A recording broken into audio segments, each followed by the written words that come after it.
আচ্ছা, কখনো কি মনে হয়েছে যে খুব বুদ্ধিমান মানুষেরা মানে জিনিয়াসরা আমাদের থেকে একদম অন্যভাবে চিন্তা করে? কিন্তু ঠিক কিভাবে? আজকের এই আলোচনাতে আমরা ঠিক এটাই খুঁজে বের করব। চলুন একটা অসাধারণ মনের ভেতরে ডুব দিয়ে দেখি তাদের চিন্তার গোপন গঠনটা আসলে কেমন, আর তাদের অভ্যাসগুলি বা কিভাবে কাজ করে। তো মূল প্রশ্নটা কিন্তু এটাই, বুদ্ধিমান মানুষেরা পৃথিবীকে ঠিক কিভাবে দেখে? ব্যাপারটা কি শুধু এই যে তারা অনেক বেশি তথ্য জানে, নাকি তাদের পুরো পৃথিবীটাকে দেখার অ্যাঙ্গেলটাই আলাদা? চলুন এই রহস্যটা একটু ভেদ করা যাক। তো একদম শুরু থেকে শুরু করা যাক। প্রথমে আমরা এমন কিছু অভ্যাস দেখব যেগুলো বাইরে থেকেই চোখে পড়ে। বলা যেতে পারে এগুলোই হলো সেই ভিত যার ওপর তাদের অসাধারণ চিন্তার জগৎটা দাঁড়িয়ে আছে। খেয়াল করলে দেখবেন দুটো জিনিস কিন্তু খুব স্পষ্ট। এক, তারা সব কিছুকেই প্রশ্ন করে, মানে কোনো কিছুই সহজে মেনে নেওয়ার পাত্র তারা নয়। আর দুই, তারা কথা বলার চেয়ে অনেক বেশি চিন্তা করে।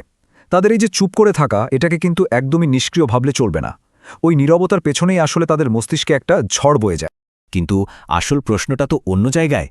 এই যে তারা কম কথা বলে বা সবকিছুকে প্রশ্ন করে, এই বাহ্যিক অভ্যাসের পেছনে তাদের মাথার ভেতরে ঠিক কি চলে? কোন সেই গোপন মানসিক প্রক্রিয়া যেটা তাদের এমন করে তোলে? চলুন এবার সেই গভীরে ঢোকা যাক। তাদের চিন্তার জগতের প্রথম এবং সবচেয়ে গুরুত্বপূর্ণ শিল্পটার নাম হল মেন্টাল এডিটিং বা মানসিক সম্পাদনা।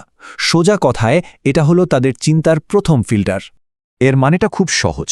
কোনো একটা চিন্তা মাথায় আসার পর সেটাকে বাইরে প্রকাশ করার আগেই মনের ভেতরেই সেটাকে একদম গুছিয়ে নেওয়া, স্পষ্ট করা, সহজ করে সাজানো। ঠিক যেমন একজন ভালো এডিটর একটা লেখা ছাপানোর আগে কাটছাট করে সেরা রূপটা বের করে আনে। এই যে দেখুন, পার্থক্যটা এখানে একদম পরিষ্কার।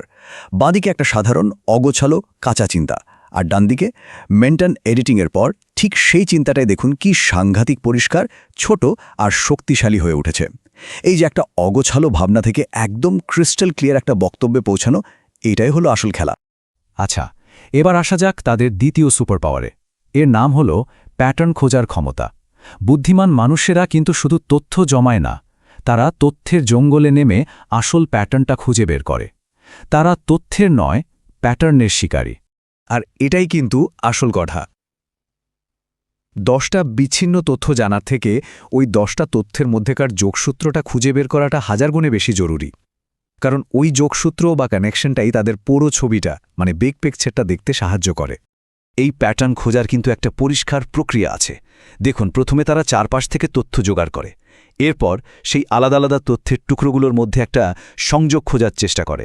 আর সবশেষে ওই সংযোগগুলো থেকে মূল প্যাটার্নটা মানে ভেতরের নিয়মটা বের করে ফেলে। তাদের যে এত গভীর ইনসাইট, তার উৎস কিন্তু এই 3টা ধাপই। চলুন এবার তাদের চিন্তার সবচেয়ে গভীর স্তরে যাওয়া যাক। এই তৃতীয় প্রক্রিয়াটির নাম হল স্তরে স্তরে চিন্তা করা বা লেয়ার্ড থিঙ্কিং। এটা কিন্তু একটা বেশ অ্যাডভান্স লেভেলের স্কিল। এর মানেটা কি? এর মানে হলো তারা যে কোনো একটা বিষয়কে একই সঙ্গে দুটো লেভেলে দেখতে পারে। একদম ছোটোখাটো ডিটেলসের লেভেলে, আবার একই সাথে এর পেছনের বড় নীতি বা বিগ পিকচারের লেভেলেও। সোজা কথায় তারা একই সময়ে একটা গাছের প্রত্যেকটা পাতা যেমন দেখতে পায়, ঠিক তেমনই পুরো জঙ্গলটাও দেখতে পায়। এই ক্ষমতাটাই তাদের একটা বিষয়কে পুরোপুরি বুঝতে সাহায্য করে। তো আমরা 3টে অসাধারণ মানসিক প্রক্রিয়া নিয়ে কথা বললাম: মেন্টাল এডিটিং, প্যাটার্ন হান্টিং আর লেয়ার্ড থিঙ্কিং। কিন্তু এই সব কিছুর শেষ ফলটা কি? এই এত সব জটিল প্রক্রিয়ার পর আউটপুটটা কি দাঁড়ায়? চলুন দেখি। আর চূড়ান্ত ফলাফলটা হলো একটা জাদুকরী ক্ষমতা, যে কোনো জটিল বিষয়কে একদম সহজ করে ফেলার দক্ষতা। কারণটা পরিষ্কার, তারা তো আগেই মনের ভেতরে বিষয়টাকে এডিট করে নিয়েছে, এর মূল প্যাটার্নটা চিনে ফেলেছে, আর ওপর নিচ সব স্তর থেকে দেখে নিয়েছে। তাই তারা যখন কিছু বলে সেটা জলের মতো সহজ শোনায়।